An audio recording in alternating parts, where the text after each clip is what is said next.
When billionaire tech mogul Alexander Sterling boards his private jet with his estranged wife Victoria for what should be a routine flight to their daughter's wedding, neither expects that 30,000 feet above the Atlantic will become the stage for the most explosive confrontation of their 20-year marriage. What starts as cold silence erupts into a scandal that will make headlines worldwide, involving corporate espionage, family secrets, and a shocking revelation that changes everything. Sometimes the most turbulent flights happen inside the cabin, not outside. The sleek Gulfstream G650 sat gleaming on the tarmac at Teterboro Airport, its white fuselage reflecting the early morning sun like polished marble. Alexander Sterling adjusted his platinum cufflinks as he approached the aircraft, his jaw set in the same hard line he had maintained for the past 3 months. Behind him, the soft click of designer heels on concrete announced Victoria's approach, though he didn't turn to acknowledge her presence. Good morning, Mr. Presence. Sterling, Captain Rodriguez greeted him at the aircraft steps, his professional smile masking any awareness of the tension crackling in the air. We're cleared for departure to London as soon as you're ready. Alexander nodded curtly and climbed aboard without a word. The cabin's luxurious interior, normally a source of pride, felt suffocating today. Cream leather seats, polished mahogany tables, and state-of-the-art entertainment systems surrounded him. But all he could focus on was the weight of the manila envelope in his briefcase and what it meant for his family's future. Victoria entered moments later, her auburn hair pulled into an elegant chignon that emphasized the sharp angles of her cheekbones. She wore a charcoal Armani suit that hugged her tall frame perfectly, projecting the image of the successful art gallery owner she had become. But Alexander knew better. He saw the slight tremor in her manicured hands, the way her green eyes avoided his gaze. The weather looks favorable, she said, settling into the seat across the narrow aisle from him, her voice carrying that practiced social tone she used at charity galas. We should arrive with plenty of time before the rehearsal dinner. Their daughter Emma's wedding was supposed to be a celebration, a rare moment when their fractured family could come together and pretend everything was normal. Alexander had been looking forward to walking Emma down the aisle, to seeing her radiant smile as she married David, the young architect who had somehow managed to win both Emma's heart and Alexander's grudging approval. But that was before Marcus Chen, his head of security, had dropped the envelope on his desk 3 days ago. Before everything Alexander thought he knew about his wife and his marriage had been turned upside down. We need to talk, Alexander said quietly, his fingers drumming against the leather armrest. Victoria's composure slipped for just a moment, a flash of something like fear crossing her features before she regained control. About what? If this is about the seating arrangements again, I've already spoken to the wedding planner. It's not about the wedding. The finality in his voice made her go still. Outside the windows, ground crew members moved with practiced efficiency, loading luggage and performing final checks. Inside the cabin, the silence stretched taut as a wire. Flight attendant Sarah Mitchell, a petite blonde who had worked for Sterling Industries for 5 years, appeared from the galley area. Can I get either of you anything before takeoff? Coffee? Champagne? Coffee, Alexander said without looking up. Black. Tea for me, please. Victoria added, her society smile slipping back into place. Earl Grey if you have it. As Sarah retreated to prepare their drinks, Alexander opened his briefcase and withdrew the envelope. Victoria's eyes fixed on it immediately, and he saw her throat work as she swallowed hard. Alexander, please, she whispered. Not here. Not today. Emma's wedding. Should I have waited until after? He cut her off, his voice low and deadly calm.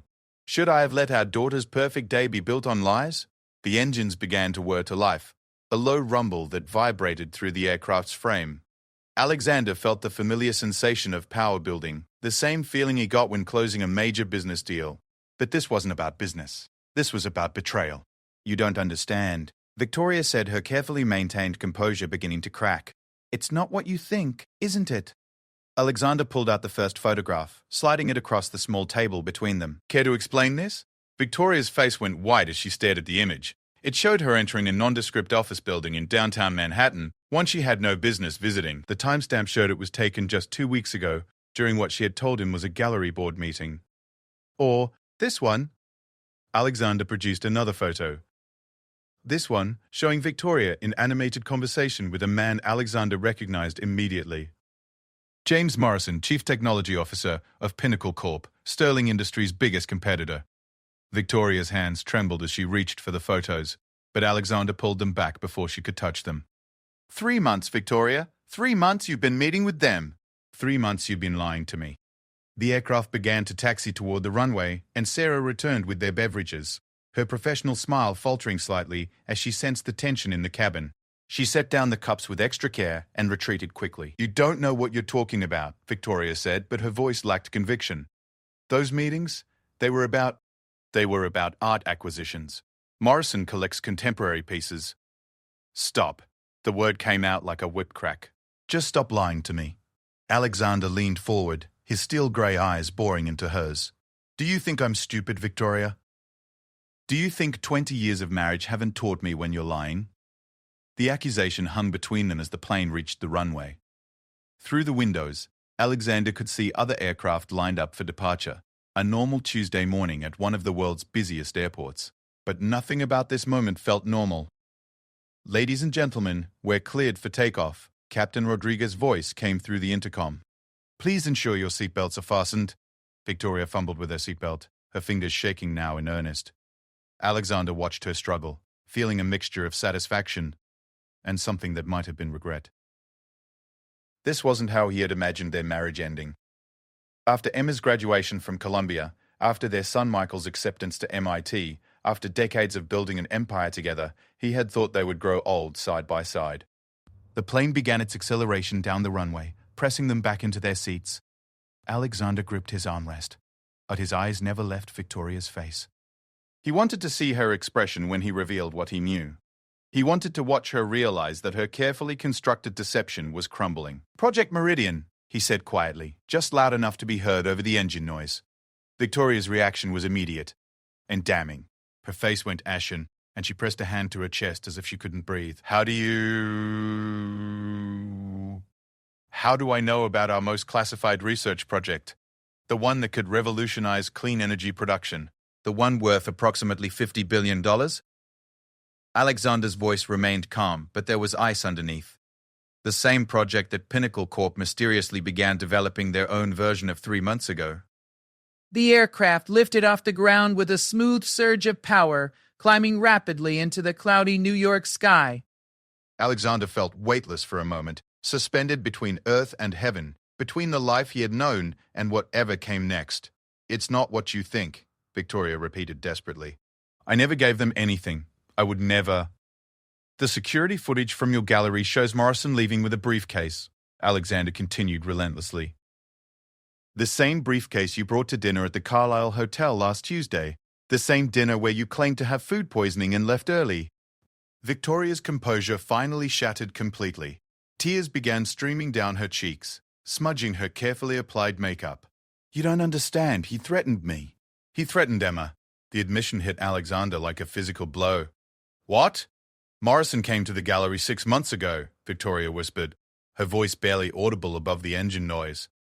He said he knew about Emma's drinking problem in college, said he had photos from that party where she was drugged. He said he would release them right before the wedding unless I helped him. Alexander's blood ran cold. Emma's struggle with alcohol during her sophomore year at Columbia had been a dark period for their family. She had been the victim of a spiking incident at a fraternity party, something that had taken months of therapy to overcome. The idea that someone had photographed her in that vulnerable state had kept those images as ammunition. You should have come to me, he said, but his voice had lost its hard edge. How could I? Victoria's tears were flowing freely now. You've been so distant lately, so focused on the company. When was the last time we really talked? When was the last time you asked me how I was feeling about anything? The accusation stung because it held truth. Alexander had been consumed by work lately, driven by the pressure of staying ahead of competitors and maintaining Sterling Industries' market position. How many dinners had he missed? How many conversations had he cut short to take phone calls? So you decided to commit corporate espionage instead.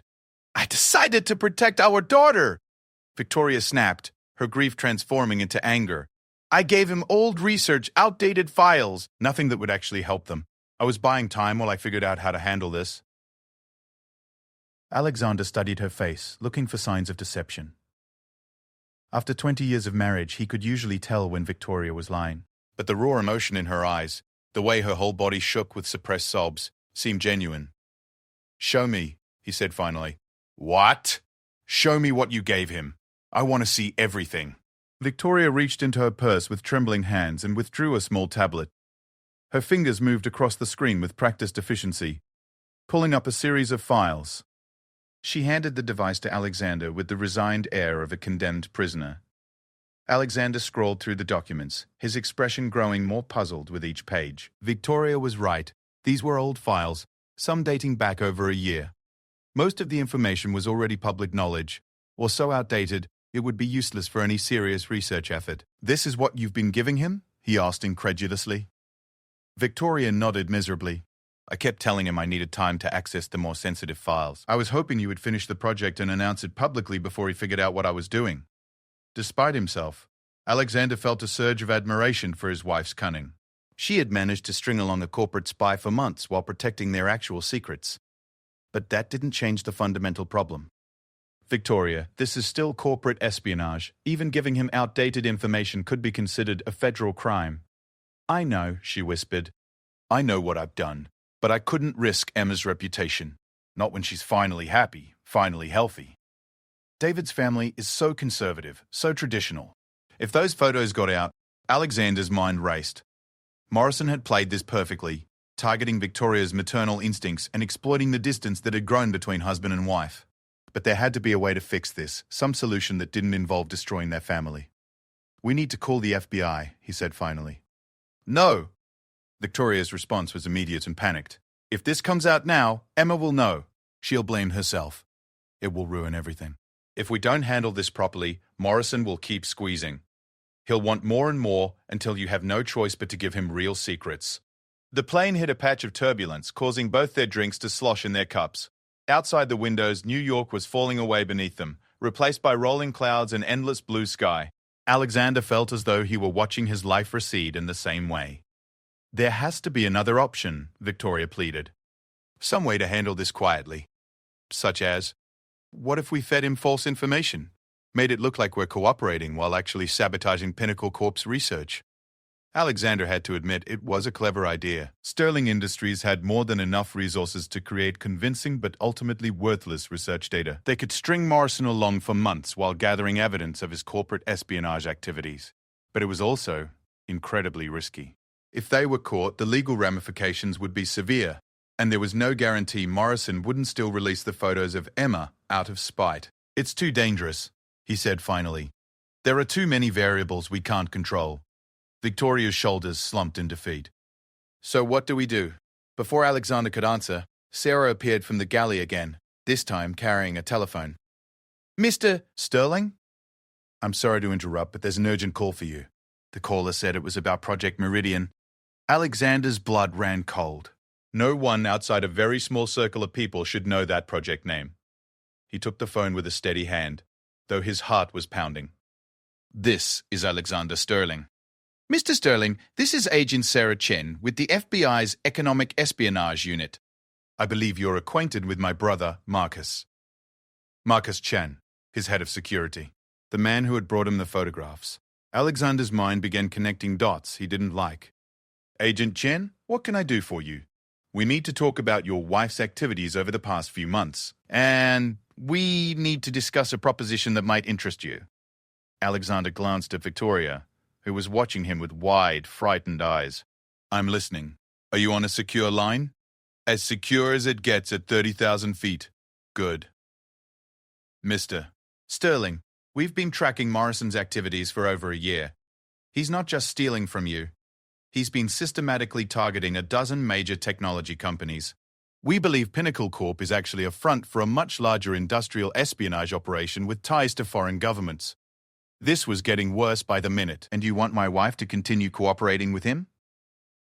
"We want your wife to help us bring down the entire network, but we need her to do it voluntarily." Alexander looked at Victoria again. She couldn't hear Agent Chen's side of the conversation, but she seemed to sense that her fate was being decided. Her hands were clasped so tightly in her lap that her knuckles had gone white. "What exactly are you proposing?" "Your wife continues her meetings with Morrison, but under FBI supervision. We provide her with carefully crafted false information designed to expose the full scope of their operation. In exchange, we guarantee immunity from prosecution and protection for your family." It sounded too good to be true. What's the catch? The operation could take months. During that time, your wife would be essentially working undercover for us. It's dangerous work, Mr. Sterling. If Morrison becomes suspicious, Agent Chen didn't need to finish the sentence. Alexander understood the implications perfectly. But he also understood that they were out of options. This was the only path that led to protecting both Emma and Victoria. I need to discuss this with my wife, of course. But, Mr. Paul, Sterling, we need an answer before you land in London. Morrison is expecting to meet with your wife tomorrow night. The line went dead, leaving Alexander staring at the phone in his hand. Outside, the clouds had given way to brilliant sunshine and endless blue sky. The plane was flying smoothly now, but Alexander felt as though he was still in the middle of the storm. He handed the phone back to Sarah and turned to face his wife.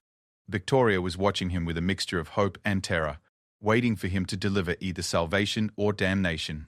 That was the FBI, he said quietly.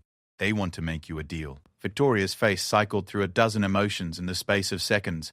Confusion, fear, hope, and finally a desperate kind of determination.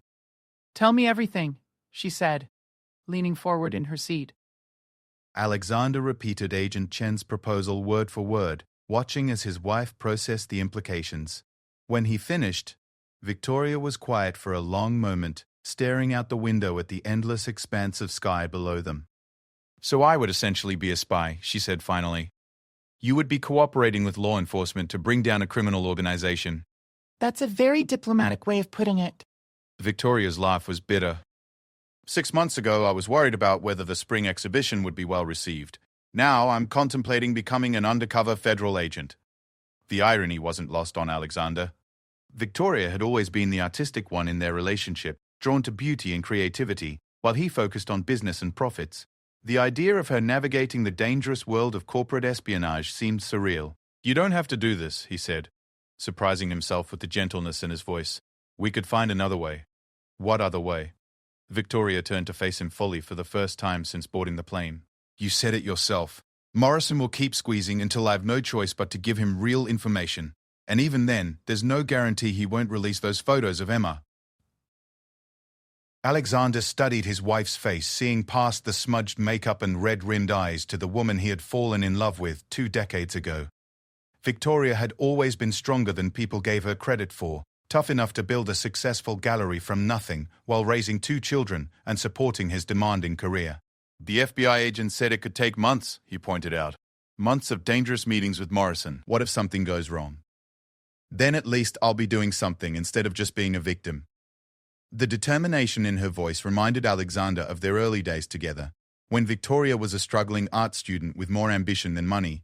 She had that same fierce look now, the one that said she would rather fight and lose than surrender without trying. If you do this, Alexander said slowly, you'll have the full support of Sterling Industries.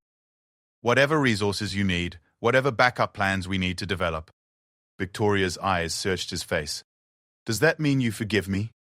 The question hung between them like a bridge neither was sure they should cross. Alexander considered his answer carefully, weighing months of hurt and disappointment against the revelations of the past hour. I understand why you did what you did, he said finally. I don't agree with how you handled it, but I understand. It wasn't forgiveness exactly, but it was a start. Victoria seemed to recognize this, nodding slowly as fresh tears threatened to spill over. I was so scared, she whispered. Scared of what Morrison might do to Emma, scared of disappointing you, scared of admitting I was in over my head. Why didn't you trust me enough to tell me? The question had been weighing on Alexander since the moment he learned about the meetings. Victoria was quiet for a long moment, her fingers tracing the pattern on her skirt. Because you've been different lately, she said finally. Distant, angry. I watch you sometimes when you think no one's looking. And you have this expression like, the whole world is disappointing you. Alexander felt a stab of recognition. Victoria wasn't wrong. The past year had been challenging, with increased competition in the tech sector and pressure from the board to maintain Sterling Industries' growth trajectory. He had been bringing that stress home more often than he should have. That's not an excuse for what I did, Victoria continued quickly. But when Morrison first approached me, I couldn't imagine coming to you with another problem. You already had so much on your plate. My plate? Alexander's voice rose slightly. Victoria, you're my wife. You and the children will always be my highest priority. I know that in theory. But when was the last time we had dinner together without you taking a phone call? When was the last time you asked me about my work without checking your email while I answered? The accusations stung because they were accurate. Alexander tried to remember the last time he had given Victoria his undivided attention, really listened to what she was saying, instead of mentally reviewing his schedule for the next day. You're right, he admitted. I've been a terrible husband lately. You've been a busy husband. There's a difference. But Alexander wasn't sure there was a difference. At least not from Victoria's perspective. He had allowed his work to consume him, had stopped seeing his family as people who needed his attention, and started treating them as another part of his empire to be managed. If we do this, he said, if you work with the FBI, things have to change. Between us, I mean. Victoria looked at him hopefully. What are you saying? I'm saying that whatever happens with Morrison and Pinnacle Corp, we need to fix our marriage. We need to remember how to be partners again. I'd like that, Victoria said softly. I've missed you. The simple admission hit Alexander harder than all her tears and explanations combined. He realized that he had missed her too, missed the easy intimacy they used to share, the way they could communicate with just a glance across a crowded room. Sarah appeared again, this time with a concerned expression. Mr. Potter. Sterling? I'm sorry to interrupt, but Captain Rodriguez would like to speak with you. Alexander frowned. Is there a problem? He asked me to tell you it concerns your passenger manifest. A chill ran down Alexander's spine. The passenger manifest should have been straightforward. Just him and Victoria flying to London for Emma's wedding. But given the morning's revelations, he was beginning to expect complications everywhere. Tell him I'll be right there, Alexander said, unbuckling his seatbelt. The cockpit of the Gulfstream was cramped, but state-of-the-art, filled with digital displays and navigation equipment that cost more than most people's houses. Captain Rodriguez turned as Alexander entered, his weathered face grave. What's the problem, Captain? Sir, I've been flying for Sterling Industries for 8 years, and I've never had to ask this question before. Rodriguez paused, choosing his words carefully. Is your wife under any kind of federal investigation? Alexander's blood ran cold. Why do you ask? Because I just received instructions from air traffic control to contact a specific FBI frequency once we reach international airspace. They want to conduct an interview with Mrs. Sterling while we're in flight. This was moving faster than Alexander had anticipated. He had expected to have the entire flight to discuss the FBI's proposal with Victoria, to weigh their options carefully before making a decision. But it seemed Agent Chen wasn't willing to wait. How long until we reach international airspace? About 40 minutes. Alexander nodded grimly. Thank you for the heads up, Captain. Please follow air traffic control's instructions. He made his way back to the cabin, where Victoria was staring anxiously at the door. She could obviously tell from his expression that the news wasn't good. The FBI wants to conduct the interview while we're still in flight, he said without preamble. We have 40 minutes to decide. Victoria's face went white. They want an answer that quickly? Morrison is apparently expecting to meet with you tomorrow night in London. If you're going to cooperate with the FBI, they need time to prepare you. The weight of the decision settled over them both. In 40 minutes, Victoria would have to choose between potentially facing federal charges for corporate espionage or becoming an undercover asset in a dangerous investigation. What do you think I should do? She asked quietly. Alexander sat down across from her, taking her hands in his for the first time in months. Her fingers were cold and trembling, but she didn't pull away. I think you should do whatever feels right to you, he said. But I also think you're stronger than you realize. If anyone can handle working with the FBI, it's you. Even if something goes wrong? Even then. But nothing will go wrong, because I won't let it. Victoria searched his eyes, looking for certainty he wasn't sure he could provide. If you... But he could offer her something else, his complete support, whatever she decided. If I do this, she said slowly, I want complete honesty between us from now on. No more secrets, no more protecting each other from bad news. Agreed. And I want you to promise me something else. Anything. If this operation puts Emma or Michael in danger, if there's any threat to our children, we call it off immediately. No matter what the FBI says, no matter what it means for the criminal case.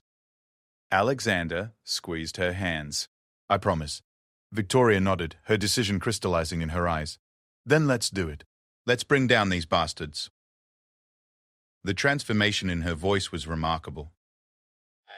The frightened, guilty woman who had boarded the plane was gone, replaced by someone Alexander recognized but hadn't seen in years. The fierce, determined woman who had built her gallery from nothing and raised 2 successful children while managing a demanding marriage. "You're sure?" he asked. "I'm terrified," Victoria admitted. "But I'm sure." They spent the next 30 minutes planning.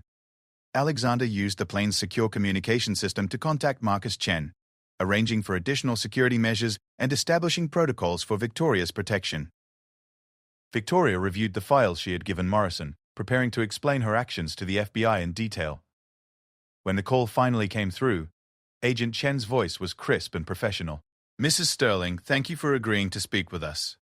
"Agent Chen," Victoria replied, her voice steadier than Alexander had expected. "Your brother mentioned you might have a proposition for me. Indeed we do. But first, I need you to understand exactly what you would be agreeing to." For the next 20 minutes, Agent Chen outlined the scope of the FBI's investigation into Morrison and Pinnacle Corp. The picture that emerged was far more complex and dangerous than Alexander had imagined. Morrison wasn't just stealing technology secrets. He was part of an international network that sold stolen intellectual property to foreign governments and competitors. The operation had been running for over 5 years and had cost American companies billions of dollars in lost competitive advantage. "We believe Pinnacle Corp is planning to sell your husband's clean energy technology to a consortium of Chinese firms," Agent Chen explained. "If they succeed, it could set American renewable energy research back by decades." Victoria glanced at Alexander, who nodded grimly. "Project Meridian represented years of research and development, potentially revolutionary advances in solar panel efficiency that could transform the entire industry." "What exactly would you need me to do?" Victoria asked. "Continue your meetings with Morrison, but with FBI supervision. We'll provide you with carefully crafted false information designed to expose other members of his network. You'll be wearing recording equipment, and we'll have agents positioned nearby at all times." "How long would this operation last?" "Potentially several months.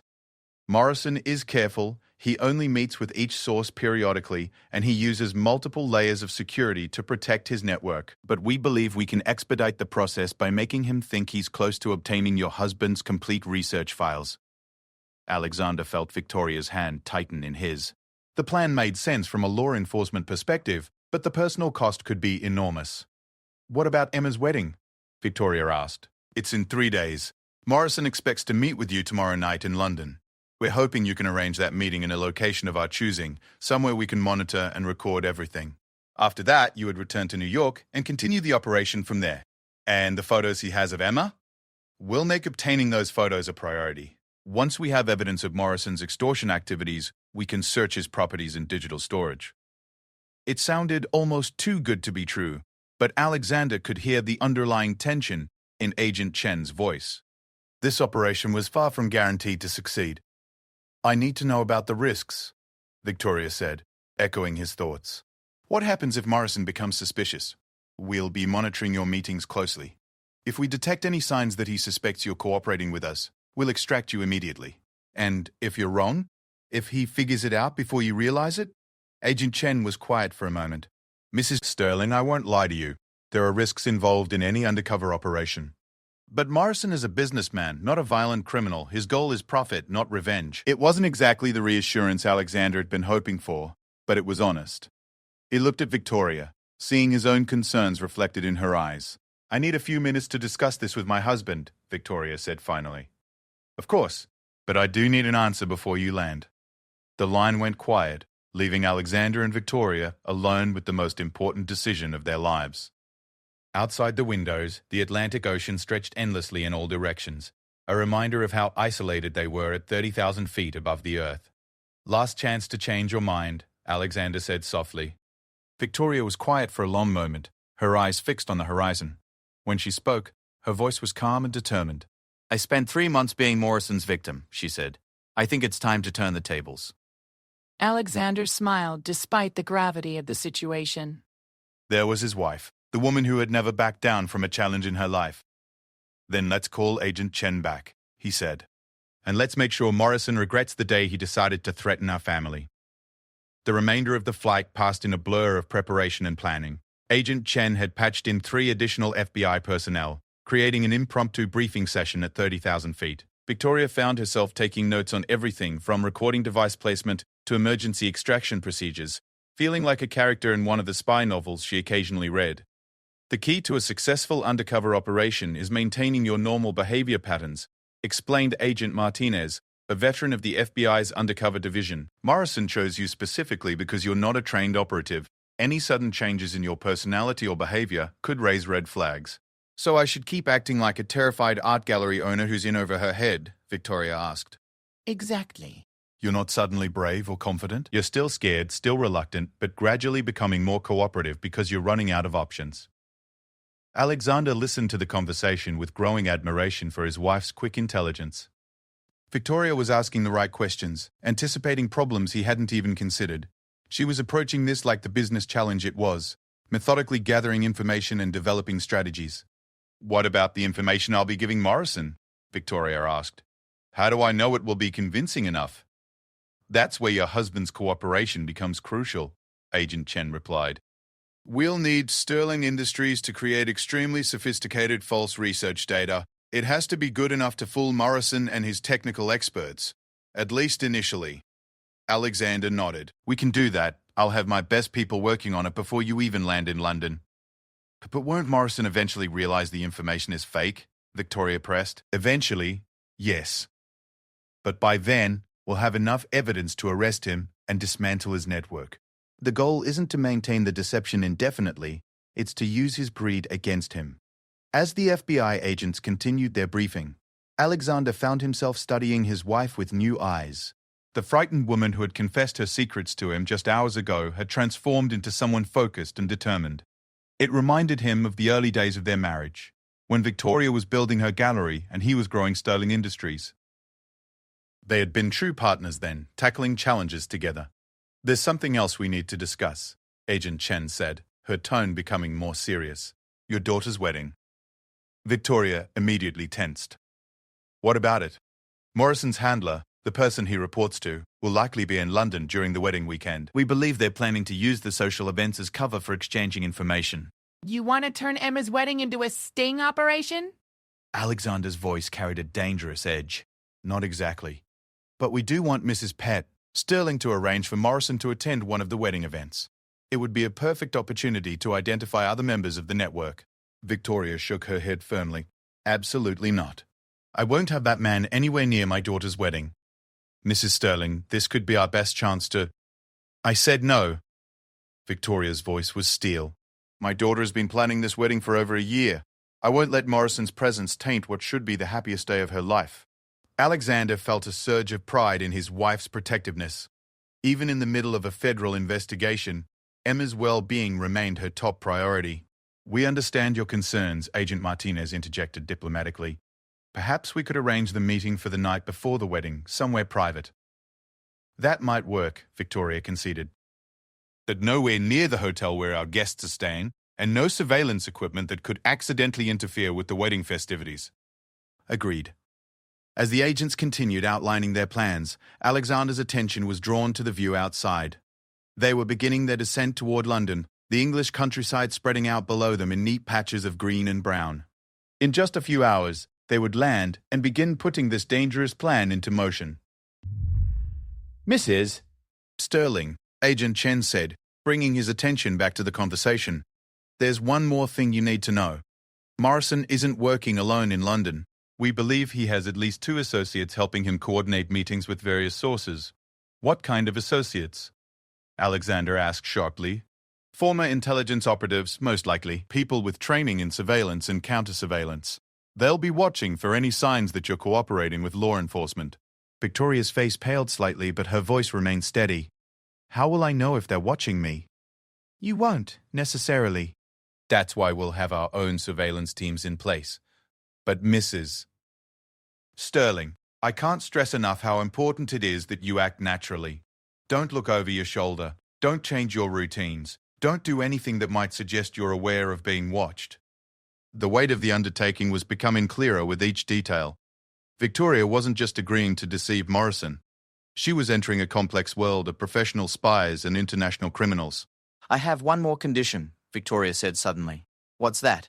I want to be able to contact my husband at any time, day or night, without going through FBI channels. If something feels wrong, if I'm in danger, I need to know I can reach him immediately. Agent Chen hesitated. Direct contact could compromise the operation if Morrison's people are monitoring communications. Then figure out a secure way to make it work, Victoria replied firmly. Because that's non-negotiable.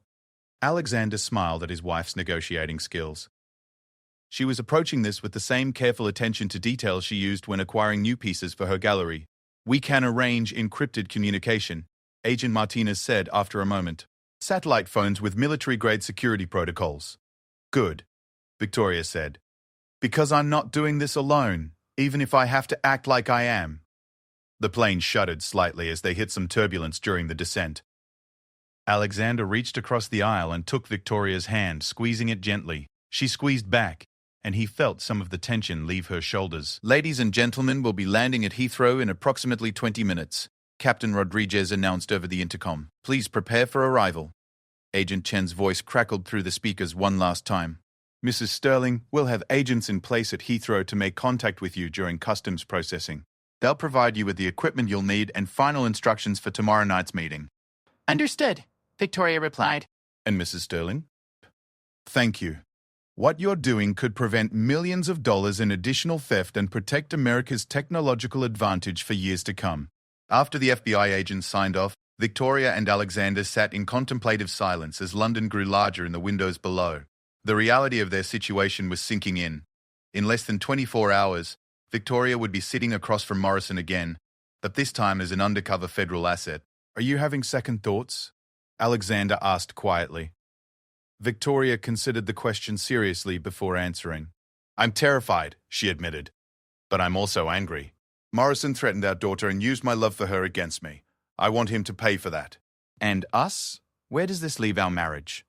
Victoria turned to look at him directly, her green eyes clear and determined.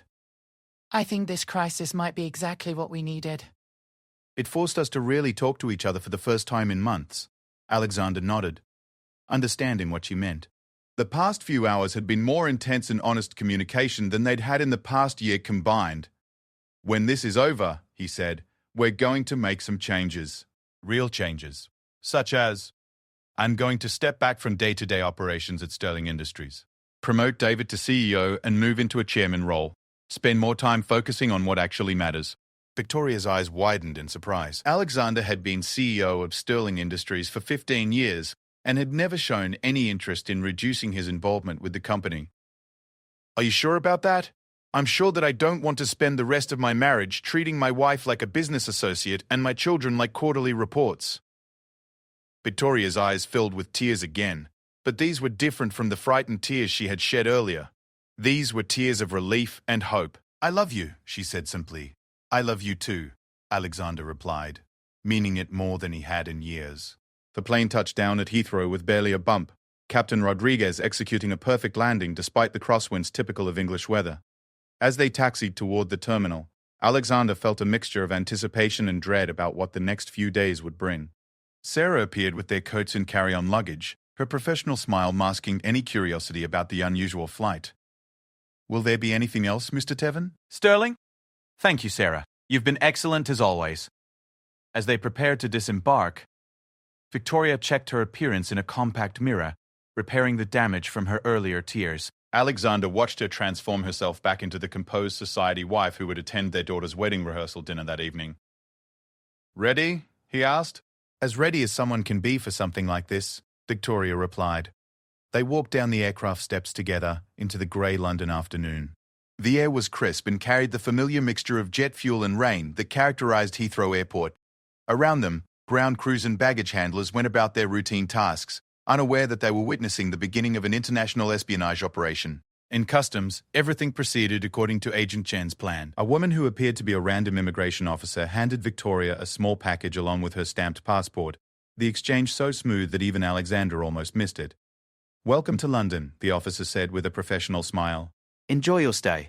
In the package was a new mobile phone, an elegant piece of jewelry that Victoria recognized as a recording device, and a small card with instructions for the following evening's meeting with Morrison. Emma's rehearsal dinner is at 7, Victoria said as they collected their luggage. That gives us about 4 hours to prepare. More than enough time, Alexander assured her, though privately he wondered if any amount of time would be sufficient preparation for what Victoria was about to attempt. Their driver was waiting with a sign bearing the Sterling name, just as their usual London car service had arranged. But Alexander noticed that this driver was different from their usual chauffeur. Younger, more alert, with the kind of watchful eyes that suggested military or law enforcement background. "And Mrs. Sterling?" the driver asked. "I'm James. I'll be taking care of your transportation during your stay in London." Another FBI agent, Alexander realized. The Bureau was taking no chances with Victoria's security. As their Bentley pulled away from Heathrow and into London traffic, Victoria opened the package more thoroughly. The recording device was designed to look like an expensive brooch, the kind of piece she often wore to formal events. The phone appeared to be a standard smartphone but felt heavier than normal, suggesting additional security hardware. "Test message," she said quietly, speaking toward the brooch. "This is Victoria Sterling, testing recording equipment on." She glanced at her watch. October 15th, 2:47 p.m. London time. A small LED on the brooch flashed green twice, confirming that the device was working properly. "Very impressive," Alexander murmured, examining the phone. The interface looked normal, but when he accessed the contacts list he found only 3 numbers. One labeled emergency, one labeled support, and one labeled home. "Simple and secure," Victoria observed. "I like that." As they drove through London's familiar streets toward their hotel, Alexander found himself noticing details he usually ignored. Were those tourists taking pictures or surveillance operatives documenting their arrival? Was that delivery truck following them or just heading in the same direction? This was going to be their reality for the foreseeable future. Constant vigilance, perpetual uncertainty about who could be trusted and who might be watching. But as he looked at Victoria, sitting calmly beside him while reviewing her instructions, Alexander felt a surge of confidence. His wife was one of the strongest, most intelligent people he knew. If anyone could successfully navigate the dangerous world they were entering, it was her. "Last chance to back out," he said, echoing her earlier words to him.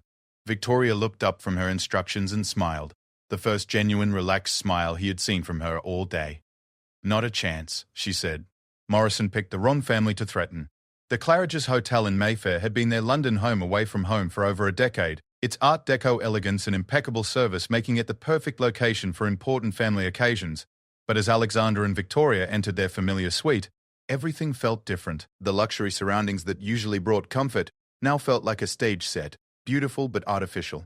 Victoria immediately began preparing for the evening ahead, but her movements were more deliberate than usual. She was acutely aware that every action from now on might be observed and analyzed. "The rehearsal dinner will be perfect cover," she said, laying out her outfit for the evening. "I can act naturally stressed about wedding preparations while actually being stressed about meeting Morrison tomorrow night." Alexander admired her strategic thinking. "Are you sure you want to wear the recording device tonight? Agent Chen said I should get comfortable with it. Better to practice when I'm surrounded by family and friends than tomorrow when I'm sitting across from Morrison." The brooch was indeed elegant, a tasteful piece that would complement her navy Valentino dress perfectly. Alexander watched as she pinned it carefully to a lapel, the small device that could potentially bring down an international crime ring disguised as nothing more than expensive jewelry. A soft knock at the door interrupted his thoughts. "That'll be Marcus," Alexander said, moving to answer it. Marcus Chen entered with his usual quiet efficiency, but Alexander noticed the additional tension in his security chief's posture. Today wasn't just about protecting a billionaire and his wife. It was about safeguarding a federal asset. "Sir, ma'am," Marcus nodded to both of them. "I've coordinated with Agent Chen's team to establish security protocols for the duration of your stay." "What does that mean practically?" Victoria asked. "Additional personnel monitoring hotel security, sweep teams checking your suite daily for surveillance devices, and encrypted communication channels with both Sterling Industries and FBI headquarters." The level of precaution was sobering. Victoria was entering a world where even their luxury hotel suite couldn't be considered completely safe. "There's something else," Marcus continued. "We've identified 3 individuals with possible connections to Morrison's network who are currently in London. None are staying at Claridge's, but they're all within a 5-mile radius." "Should I be concerned?" Victoria asked. "Probably not immediately, but it confirms that Morrison's operation is larger and more sophisticated than we initially believed." Alexander felt a chill run down his spine. Each new detail revealed just how dangerous this undertaking truly was. Sir, if I may, Marcus addressed Alexander directly. I recommend we consider additional security for Emma and David as well, not because we believe they're in immediate danger, but as a precautionary measure. The suggestion hit Alexander like a physical blow.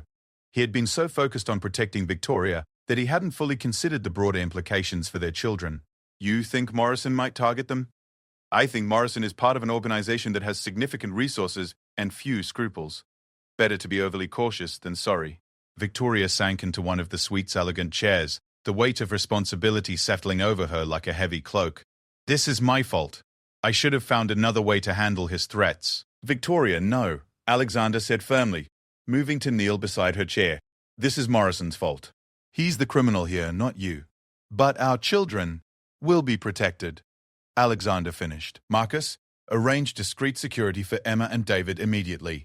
Whatever it costs, whatever resources you need. Already done, sir. I took the liberty of implementing basic protective measures this morning. Both Miss Emma and Mr. David have been assigned security details, though they're unaware of it. Alexander felt a surge of gratitude for his security chief's foresight. Marcus had been anticipating problems and solving them while Alexander was still processing the situation. What about Michael? Victoria asked, referring to their son who was currently in his senior year at MIT. Covered as well, ma'am. Though given his location on a secure campus, the risk level there is considerably lower. Victoria nodded, some of the tension leaving her shoulders. Thank you, Marcus. I know this isn't what you signed up for when you came to work for Sterling Industries. Marcus Chen's stern expression softened slightly. Ma'am, with respect, protecting the Sterling family is exactly what I signed up for. Whether that's corporate espionage, overzealous paparazzi, or international crime rings doesn't matter to me. His loyalty was touching, and Alexander made a mental note to ensure Marcus received a significant bonus when this ordeal was over. Now, Marcus continued, his professional demeanor returning. Let's review the protocols for tonight's dinner. The next hour was spent going over security arrangements, communication procedures, and emergency protocols. Victoria would have 2 FBI agents posing as hotel staff monitoring her throughout the evening, while Marcus and his team maintained their usual protective positions around the family. The goal tonight is normalcy, Marcus emphasized. Act like the proud mother of the bride who's slightly overwhelmed by wedding logistics. Don't do anything that might suggest you're under federal protection or cooperating with law enforcement. That shouldn't be difficult, Victoria said dryly. I am overwhelmed by wedding logistics.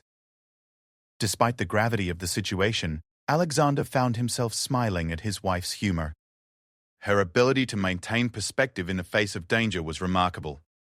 As they prepared to leave for the rehearsal dinner, Victoria did a final check of her appearance in the mirror. The recording device was virtually invisible, and her makeup had been carefully applied to conceal any traces of the day's emotional upheaval. How do I look? She asked. Like the elegant wife of a successful businessman and the proud mother of a beautiful bride, Alexander replied honestly. Perfect. That's exactly what I'm supposed to be. The drive to the restaurant where Emma had chosen to hold her rehearsal dinner took them through the heart of London's West End. Victoria sat calmly beside Alexander, but he noticed her hands occasionally touching the brooch, checking to ensure it remained securely in place. Are you recording now? He asked quietly. The agent said it activates automatically when it detects conversation, but I can manually trigger it as well. She demonstrated by pressing a nearly invisible button on the device. They want me to practice using it naturally so I'm comfortable tomorrow night. The restaurant came into view ahead of them, its warm lighting and welcoming facade promising a perfect evening for celebrating their daughter's upcoming marriage. Alexander felt a pang of regret that this happy occasion would forever be associated in his memory with the beginning of Victoria's dangerous mission. Remember, he said as their car pulled up to the entrance, whatever happens tomorrow night, whatever risks you have to take, Emma and David's happiness tonight is what matters most. Victoria squeezed his hand. I know. I won't let Morrison poison this for our daughter. As they emerged from the car, Alexander noticed the subtle presence of security personnel positioned around the restaurant's entrance. Marcus's team was in position, and he assumed the FBI agents were as well, though they remained invisible to his eye. Emma rushed to greet them as they entered the restaurant, her face radiant with happiness and excitement. At 25, she had grown into a beautiful, confident woman who somehow managed to combine Victoria's artistic sensibilities with Alexander's business acumen. Mum, Dad, you made it. Emma embraced them both, her joy infectious despite the circumstances. We wouldn't miss this for the world, Victoria said. And Alexander heard the complete sincerity in her voice. Whatever else was happening, her love for their daughter remained the most important thing in her world. David appeared beside Emma, looking handsome and slightly nervous in his perfectly tailored suit. Alexander had grown genuinely fond of his future son-in-law, appreciating his devotion to Emma and his quiet intelligence. Mr. Public Head and Mrs. Sterling, thank you so much for making tonight special, David said, shaking Alexander's hand warmly. David, we've discussed this, Alexander replied with a smile. Call me Alexander. After tomorrow, we'll be family. As they moved through the restaurant greeting family and friends, Alexander marveled at Victoria's performance. She was perfectly in character, a slightly harried mother of the bride who was simultaneously proud, emotional, and overwhelmed by the details of planning a high society wedding. Victoria, darling, you look absolutely radiant, gushed Penelope Hartwell, one of Victoria's closest friends from the art world. Though you seem a bit tense. Wedding stress? You know how it is, Victoria replied with a perfectly calibrated laugh. I keep worrying I've forgotten something crucial. Tomorrow feels like it's approaching so quickly. Trust me, everything will be perfect. Emma has been planning every detail for months. Alexander listened to the conversation while scanning the restaurant discreetly. Everything appeared normal, family members sharing stories, friends catching up over cocktails, the usual controlled chaos of a pre-wedding celebration. But he couldn't shake the feeling that they were being watched. Was it just paranoia brought on by the day's revelations, or were Morrison's associates already keeping tabs on Victoria? Alexander, you're looking very serious for such a happy occasion, observed James Rothschild, David's father, and a successful banker in his own right. Just thinking about how quickly children grow up, Alexander replied smoothly. It seems like yesterday Emma was learning to ride a bicycle. It was a safe, fatherly sentiment that deflected attention from his preoccupation with security concerns. Throughout the evening, Alexander found himself marveling at the elaborate performance required to maintain normalcy while living under constant surveillance. Victoria, meanwhile, was handling the situation with remarkable grace. She moved through the evening's rituals, the toasts, the gift opening, the inevitable speeches about love and commitment, while simultaneously testing and adjusting to her recording equipment. The bride and groom would like to say a few words, announced the restaurant manager, bringing the room to quiet attention. Emma and David moved to the center of the room, holding hands and beaming at their gathered loved ones. We wanted to thank everyone for being here tonight, Emma began, her voice carrying clearly through the intimate space. Tomorrow is going to be the beginning of our new life together, but tonight is about celebrating the families and friends who made us who we are. David nodded, continuing the sentiment. We're especially grateful to both sets of parents who showed us what real partnerships look like. Seeing the love and commitment between our parents gave us a foundation to build our own marriage on. Alexander felt Victoria's hand slip into his, squeezing gently. Despite everything they were facing, despite the secrets and deceptions that had nearly destroyed their marriage, they had somehow found their way back to each other. To love, to family, and to the future, Emma concluded, raising her champagne glass. To love, to family, and to the future, the room echoed back. As Alexander raised his own glass, he caught Victoria's eye across the rim. Tomorrow night she would be sitting across from Morrison, wearing recording equipment and feeding him false information in service of a federal investigation. But tonight, she was simply the proud mother of a radiant bride, surrounded by people who loved and supported their family. Whatever came next, they would face it together. The evening continued with dancing, more toasts, and the kind of warm family interactions that made Alexander remember why building a successful business had always been about more than just money. It was about creating security and opportunities for the people he loved. As the night wound down and guests began to depart, Emma pulled both her parents aside for a private moment. I just wanted to thank you both, she said, tears of happiness glistening in her eyes. I know you've been working so hard to make tomorrow perfect, and tonight was absolutely magical. Victoria embraced their daughter tightly, and Alexander saw her fighting back tears of her own. You deserve every happiness, sweetheart, Victoria murmured. Tomorrow is going to be the most beautiful day. I love you both so much, Emma said, including Alexander in the embrace. You've given me everything I could ever want. As they held their daughter close, Alexander felt the full weight of what Victoria was risking for their family. Morrison had threatened to destroy Emma's happiness and reputation, and Victoria was putting herself in danger to prevent that from happening. Tomorrow night, the real work would begin.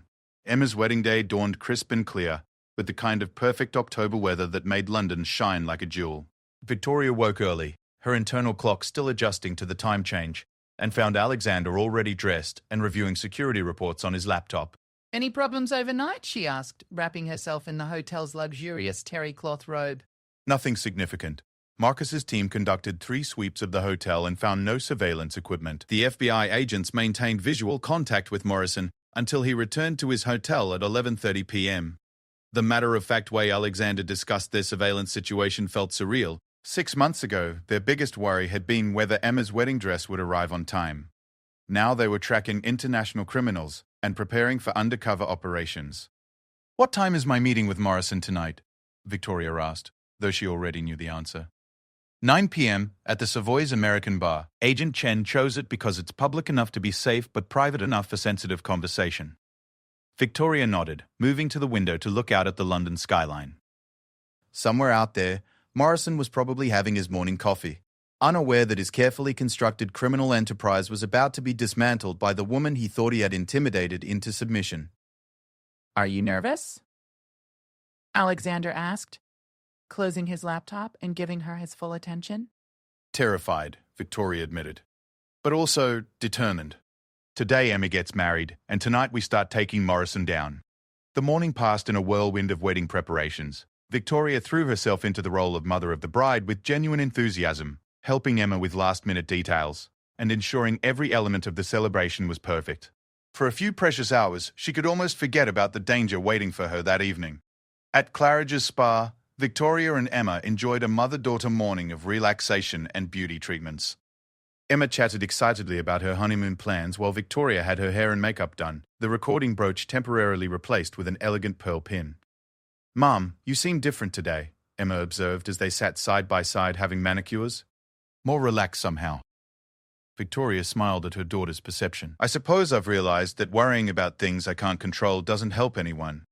Today is about celebrating your happiness." It wasn't entirely true, but it wasn't entirely false either. The events of the past 24 hours had indeed given Victoria a new perspective on what truly mattered. "I'm so glad you and Dad seem happier together," Emma continued. "For a while there, I was worried you two were drifting apart." The observation hit Victoria like a physical blow. She had thought they were hiding their marital problems from the children, but clearly Emma had noticed the distance between her parents.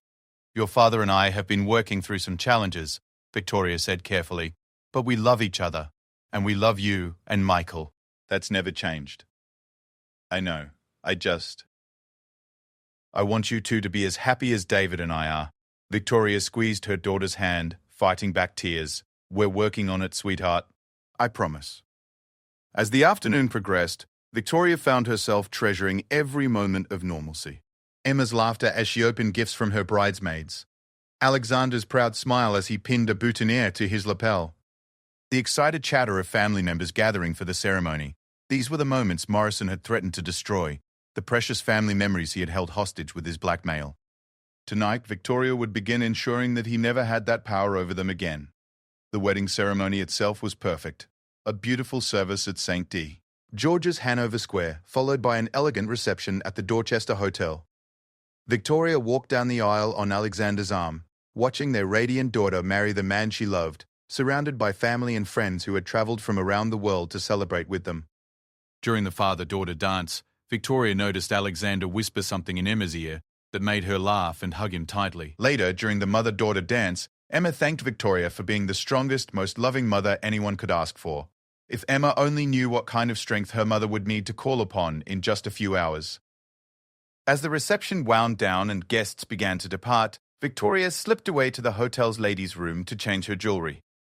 The pearl pin came off, replaced once again by the recording brooch. The small device felt heavier now, weighted with the significance of what she was about to attempt. "You look beautiful," Alexander said when she returned to the reception. "Thank you. Are you ready for this? I should be asking you that question." Victoria glanced around the reception one last time, memorizing the scene.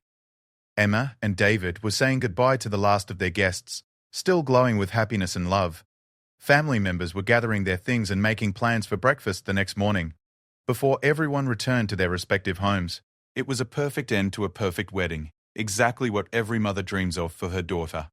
"I'm ready," Victoria said firmly.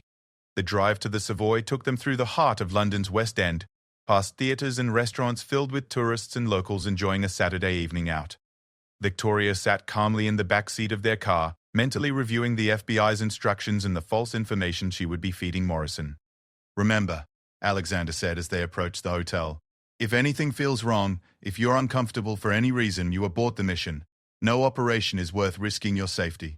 "I'll be careful," Victoria promised. "But Alexander, I need to do this. For Emma, for us, for everyone Morrison has threatened or stolen from." The Savoy's American bar was elegant and dimly lit, with the kind of old-world sophistication that attracted wealthy international travelers. Victoria spotted Morrison immediately. He was sitting at a corner table with clear sightlines to the entrance, just as Agent Chen had predicted. James Morrison looked like what he was, a successful corporate executive in his early 50s, well-dressed and confident. He stood as Victoria approached, offering a smile that didn't reach his eyes. "Victoria, thank you for meeting me. I trust Emma's wedding was everything you hoped for?" The casual mention of her daughter's wedding sent a chill down Victoria's spine, but she managed to maintain her composure. "It was perfect," she replied, taking the seat across from him. "Now, what's so urgent that it couldn't wait until I returned to New York?" Morrison signaled the waiter and ordered 2 glasses of champagne without asking Victoria's preference, a small power play that revealed his true nature despite his polished exterior. "I need to accelerate our timeline," he said once the waiter departed. "My investors are becoming impatient for results from your husband's renewable energy project. I've been giving you everything I can access." Victoria replied, allowing a note of frustration to enter her voice. "Alexander keeps the most sensitive files in a secure server that requires biometric authentication. Then we need to find a way around that security." Morrison leaned forward, his friendly facade dropping away to reveal something harder underneath. Victoria forced herself to maintain eye contact while her heart raced. "What exactly are you suggesting?" "I'm suggesting that you've had 3 months to figure this out, and my patience is wearing thin. So is my willingness to keep certain photographs private." The threat was clear, and Victoria let some genuine anger show in her response. "You promised me those photos would be destroyed once I cooperated." "I promised they would remain private as long as you continued cooperating." "But cooperation means delivering results, not excuses." Victoria reached into her purse and withdrew a small flash drive, placing it on the table between them. The device contained the sophisticated false data Sterling Industries' best researchers had spent the entire day creating. "This contains the preliminary specifications for Alexander's solar panel efficiency breakthrough," she said quietly. "It's incomplete, but it should be enough to demonstrate the revolutionary nature of the technology." Morrison picked up the drive, examining it with the casual air of someone who had received similar deliveries many times before. "How do I know this is authentic? Because if it isn't, you'll release those photos and destroy my daughter's reputation. I'm not stupid enough to risk that for outdated research files." It was exactly the kind of reasoning Morrison would expect from a frightened amateur, and Victoria could see him accepting it as plausible. "Good," he said, pocketing the drive. "This should keep my investors satisfied for now. But Victoria, I hope you understand that this is just the beginning. They're going to want the complete specifications, the manufacturing processes, everything. That's going to take time. Alexander is paranoid about security. You have 2 weeks. 2 weeks? That's impossible.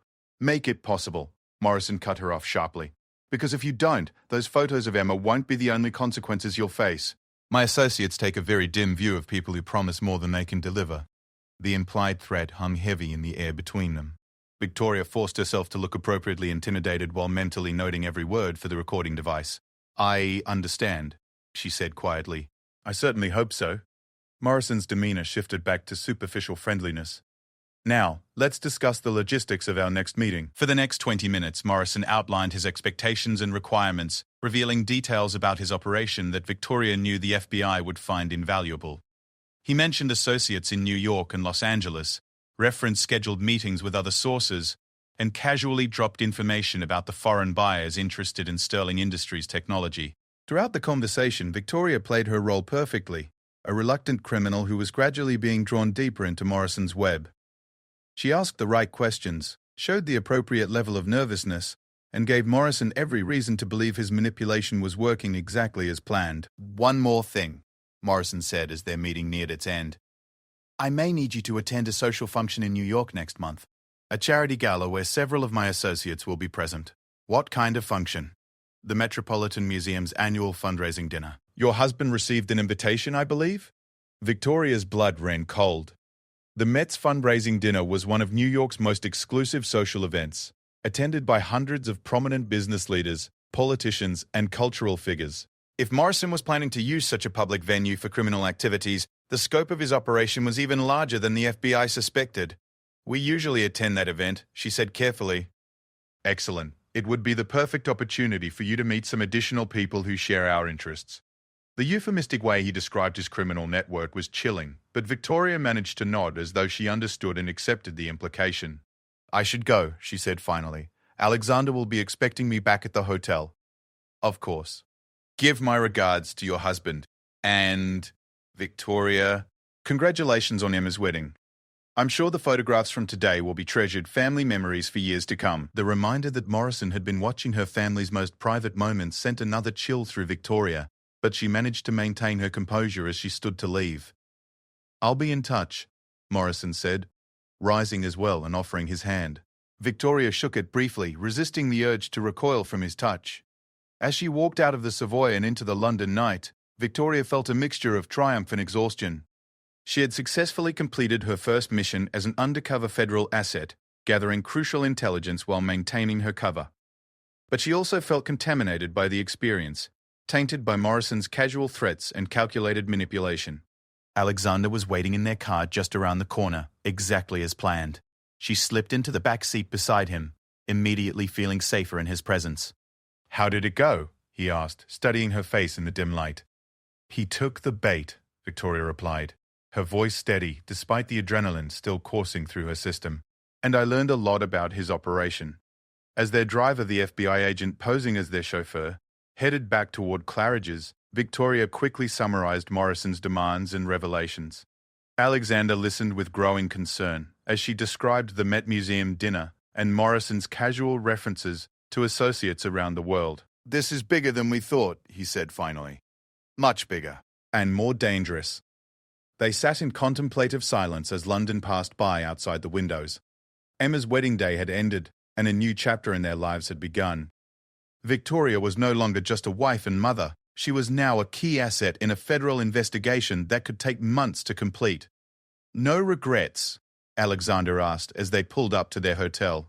Victoria thought about the question seriously before answering. Morrison's threats, the recording device hidden in her jewelry, the elaborate deceptions they would need to maintain, all of it was foreign to everything she had known about her life just days before. But she also thought about Emma's radiant smile during her wedding ceremony, about the family photos that would forever commemorate one of the happiest days of their daughter's life, about the future Morrison had tried to steal from them. None, she said firmly. Let's bring this bastard down. As they walked into Claridge's together, Alexander's arm around his wife's shoulders, both of them knew their lives had irrevocably changed. Tomorrow they would return to New York and begin the complex, dangerous work of destroying Morrison's criminal enterprise. But tonight, they were simply a husband and wife who had survived their first test and emerged stronger for it. Whatever challenges lay ahead, they would face them as partners, just as they had promised each other 20 years ago. The elevator doors closed behind them, carrying them toward their suite and the uncertain future that awaited them. But for the first time in months, Victoria felt genuinely hopeful about that future. Morrison had picked the wrong family to threaten. Now he was about to learn the true meaning of that mistake. Sonnet 4.